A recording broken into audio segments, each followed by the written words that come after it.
Hello beautiful people and welcome back to Wine Chat. My name is Emma and I'm a certified sommelier with a mission to spread wine knowledge and to help you drink better. Now I'm always on the lookout for wines or wine regions that are delicious, exciting and great value, and there's one place in the world that I think sums up those three things pretty well, and that is the country of Austria. It is a country that is surrounded by some of the top winemaking places in the world, such as Germany and Italy, but is a relatively small player when it comes down to it. So let's chat about why you should be drinking more Austrian wine. While I pour myself a glass of delicious Austrian wine, let's dive into a little bit of history. Austria has had a long and complicated history with wine production. During the 13th century, Vienna was a major center for trading wine, and during the Renaissance period, Austria was a major producer and exporter of wines in Europe. By the time of the 17th century, however, war and a massive rise in taxes saw the amount of land under vines and production shrink to a level that they would never return to. Despite being hit hard by American fungal diseases and phylloxera in the 19th century, Austria became the world's third largest wine producer after World War II. A shift to high-volume wine production started to damage Austria's reputation and led to the antifreeze scandal of 1985. Adding antifreeze or diethylene glycol to the wines gives them some more texture, which is exactly what many of the high-volume, light-bodied wines needed. Thankfully though, they got caught, and Austrian wines all over the world started to test positive for added antifreeze, and this absolutely destroyed Austria's wine reputation. But because of this, Austria developed some of the strictest wine laws in the world. So now you know today when you're drinking an Austrian wine, you're drinking a wine of very high quality. The vineyards in Austria are located mostly on the eastern side of the country, running from north to south. And there are four major winemaking areas or Weinbaugebiete, and these are Niederösterreich, Wein or Vienna, Burgenland, and Styria or Steiermark. Niederösterreich and Burgenland are the two most important regions, containing about 90% of the country's vineyards.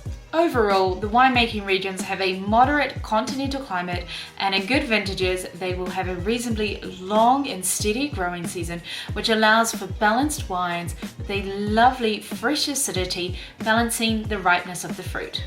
One thing that I think makes Austrian wines so special is that it is not only home to a whole host of indigenous grape varieties such as Grüne Veltliner, Blau, frankish, and Zweigelt, but it also makes some stunning and long-aging wine from more international varieties such as Pinot Noir and Riesling. When it comes to Austrian wine, there really is so much to explore, but a little bit more on these indigenous varietals.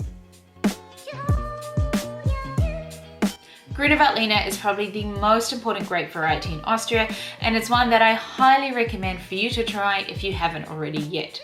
It's a grape that can really reflect its terroir, allowing the different regions and different producers to create expressive variations of the wine.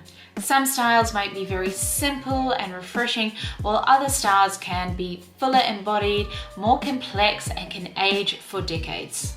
Look for flavors and aromas of lemon, yellow apples, florals, radish, sometimes some tropical fruit, and often a finish of white pepper as well.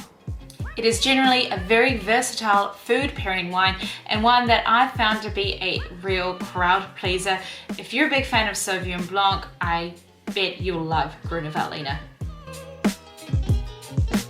Blau frankish is a late ripening red grape that produces medium to full-bodied wines with aromas of black cherry, plum, a touch of spice, and sometimes it can be a little bit rustic. I like to think of Blau frankish as kind of a cross between a deeper, darker style of Pinot Noir and Syrah. Although this grape makes beautiful wines that are delicious to be drunk on their own or to be paired with food, delicious with meats and slightly more kind of tomato-based foods, it only makes up 6.5% of all plantings in Austria. So when you see it, make sure you try it. Zweigart is the most planted red grape variety in Austria and is actually a crossing between Blau frankish and Saint Laurent, which is another native grape variety. It generally makes wines with softer tannins and bright red fruit aromas, but some more complex examples can be fuller-bodied and oak-aged. Zweigart was developed in 1920 and has steadily increased in popularity thanks to its ability to make simple, charming and inexpensive wines alongside its more complex examples.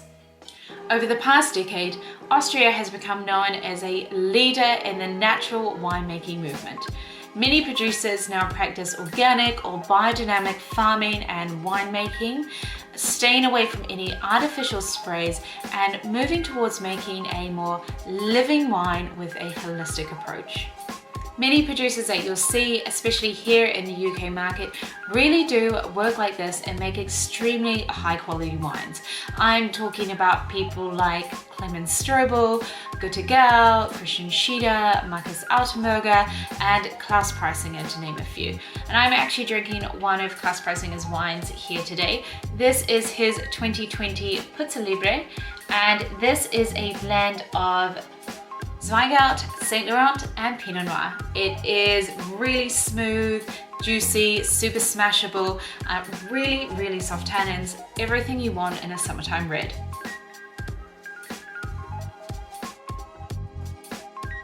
The prices of these Austrian wines are generally very good value and super affordable, especially when you compare it to other winemaking regions such as Germany, France or Italy.